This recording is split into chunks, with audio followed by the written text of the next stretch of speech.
Hello everyone, thank you for attending this conference. I'm Sandrine Nikuze and today's topic is Connect Dot.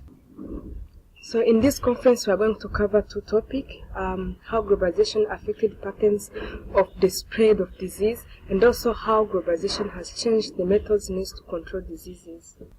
So introducing you about what globalization has done. So due to globalization, there is no boundaries to the countries. Everyone can travel from where to another place. So there has been increase in traveling, as I've been saying, and also there is existence of international trading, and there is easy communication among people. So traveling, as one of the things that has been increased due to globalization, has also played an impact in the spread of different diseases, such as HIV/AIDS. HIV is increasing through traveling. You can ask yourself how this is happening. So, for example, you might be traveling in the airplane, and then you meet with someone, you sit with someone, then you have a crush on that person, then you do sex without knowing if your partner is HIV positive or is not HIV positive.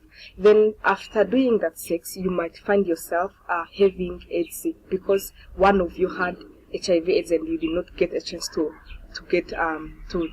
check whether you are HIV positive or you are not HIV positive.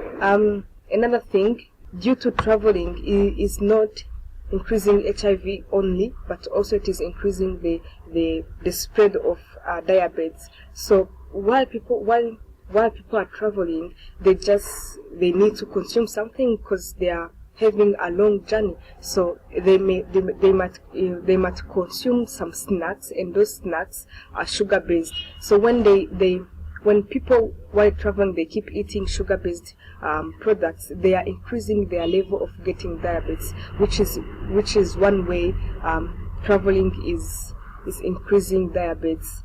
The other thing, talking about communication, technology has increased, and what is known as smartphones are used in order to find partners. For example, I remember there was a time when I opened my browser, I get a window which is telling me, can you be my partner? And I was surprised. How comes? This is not possible. So what is known as technology is being used in finding partners. So one example is that according to the recent UNICEF report, the epidemic is growing faster in young guy and also bisexual men. And one of the factors behind this trend is thought to be an increase in casual sex with multiple partners driven by mobile date app. So in China, I think it is in China that is happening. So you might find a young boy finding a partner, and their purpose is to do sex, and they do not do sex with one partner only. They just do sex with many partners, and you cannot know if they are HIV positive or they are not HIV positive. So this is one way communication is spreading HIV/AIDS. And another thing is that due to advertisement of sugar-based product, it is increasing diabetes. You might find in your television that they are advertising Coca-Cola or Pepsi products. Then you might feel like those are the good products, while they really play a great role in increasing diabetes. So you can also ask yourself how international trade is being used in increasing HIV and also increasing diabetes. So nowadays there is free trade agreement. For instance, those free trade agreements are being helped to exchange products from one country to another one. A typical example that I can give you how international trade has played a good role in increasing diabetes is in Mexico. Mexico has signed a free trade agreement, and then they allowed companies like Pepsi, Nestle, Coca-Cola to work inside the country. So their population are consuming those products, which really play a great role in increasing diabetes at high level. And nowadays, the numbers that are being recorded from the Mexican Diabetes Federation is that the 10 million of Mexicans have diabetes, and 2 million of them, they are not aware that they have diabetes. This is really a great challenge, and it is said that these numbers are expected to increase in the future, in the upcoming years. The other thing, how international trading is playing a great role in spreading HIV is that the transporters of those products, when they reach in one country, they just spend the night with local girls, and then most of those transporters are HIV/AIDS, and then they just give, or they just spread HIV to those local girls, and then when those local girls have sex with others, then HIV is growing. So it is really a problem. For example, in Rwanda, when people from Tanzania are exporting their products in Rwanda, and then they go in Uganda, each time they reach in any country, like for example, they reach in Rwanda, they're going to sleep with those girls, like Rwandan girls, and then when they reach in Uganda, then they're going to sleep with the Ugandan girl. Like you can see on these figures how Coca-Cola is impacting or is spreading the diabetes. Like this bottle of Coca-Cola can increase your chance of diabetes by 20%. This is a high rate. Only one Coca. So what if you consume 10 Coca-Cola? It is a problem. So now you can see how a global projection for the diabetes epidemic from 2023 up to 2025. So there will be an increase they are expecting that diabetes is going to increase in 2025.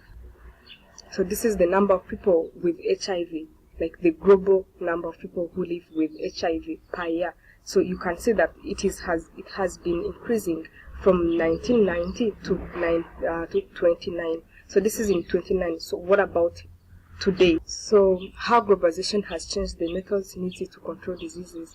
So due to globalization, it is really difficult to control the movement of people. Globalization has also brought ways to control how diseases are being spread.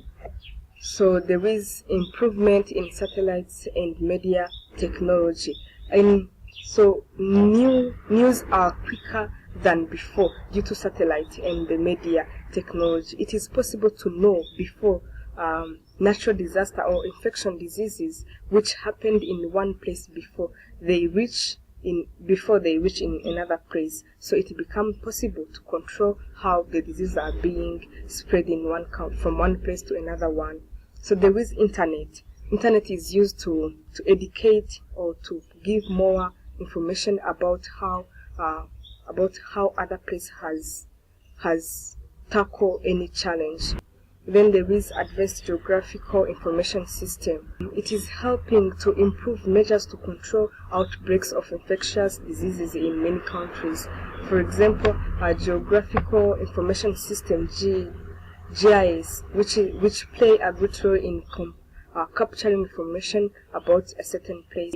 It is used to give more information, like it shows how the situation is in one place, and then they know in this place there is a high rate of HIV, and then what can we do in order to take measures of how to prevent this to happen in another place. So there is also disease surveillance, where they know before what is going on. So this is an information-based activity involving the collection, analysis, and interpretation of large volumes of data originating from a variety of resources. Another thing is that the use of vaccinations. A typical example that I can give is in Kiziba refugee camp.